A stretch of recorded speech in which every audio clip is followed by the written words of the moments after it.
Verma lawns तुमच्या खास क्षणांसाठी एकमेव परिपूर्ण ठिकाण.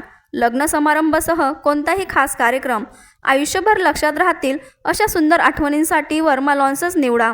विशाल व सुंदर हिरवळ, आकर्षक व प्रशस्त लॉन, सुरक्षित पार्किंग सुविधा, उत्कृष्ट केटरिंगची सोय, स्टेज, लाईट्स, डेकोरेशन उपलब्ध. वर्मा लॉन्स, ठिकाण येवला, नाशिक रोड, एरणगाव, येवला. इंदोर महामार्गावरील येवला तालुक्यातील पिंपळगाव जलाल येथील टोल नाक्याची मुदत मध्यरात्रीपासून संपल्याने प्रवासी व वाहन चालकांना मोठा दिलासा मिळाला आहे. गेल्या 20 वर्षापासून टोल नाका सुरू होता. दरम्यान या टोल नाक्याची मुदत संपली असून यापुढे या टोल नाक्याला कोणतीही मुदतवाढ देऊ नये अशी ठाम मागणी शरद पवार गटाच्या पदाधिकाऱ्यांनी केली आहे. आता विना टोल वाहने प्रवास करत आहेत. पुणे इंदोर राष्ट्रीय महामार्गावर कोपरगाव ते मालेगाव या एवढ्या भागाकरता येवला तालुक्यातील पिंपळगाव जलाल येथे टोल नाका साधारणतः 20 वर्षापूर्वी ठेवण्यात आला. टोलचे भूत हे 20 वर्षापासून तालुक्याच्या व वाहनधारकाच्या मानगुटीवर बसलेले होते.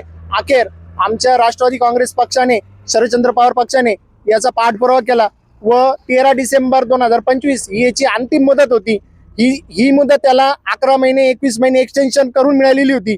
आता आम्ही कालपासून टोल प्रशासनाला विनंती केली की आपण 13 डिसेंबरच्या रात्री 12 पासून येथे टोल वसुली करू नये, अन्यथा आमच्याकडून मोठे आंदोलन छेडण्यात येईल.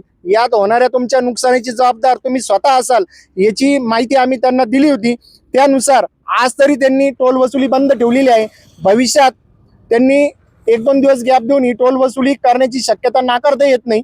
तरी देखील आमची प्रशासन, पालकमंत्री नामदार भुजबळ साहेब, आमदार किशोर भाऊ दराडे हे जे स्थानिक लोकप्रतिनिधी आहे, तुमच्या माध्यमातून आम्ही त्यांना विनंती करतो की कृपया आपण या टोल वाढ देऊ नये व पुन्हा टोलचं भूत हे तालुक्याच्या व वाहनधारकांच्या मानगुटीवर बसू नये.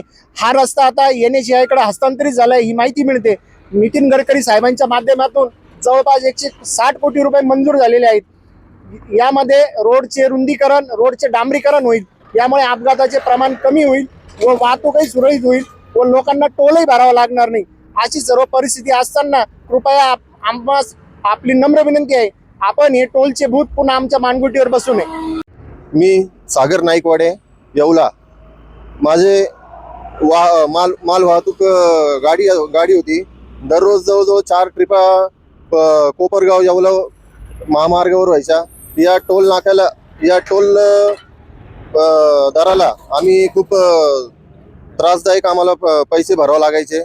पण आता हे टोल मुक्त झाल्यामुळं नक्कीच येवला शहरातील व तालुक्यातील सर्व वाहनधारकांना याचा नक्कीच दिलासा मिळणार आहे. पुन्हा टोल आकारण्यात यावा नाही ही शासनाला नम्र विनंती.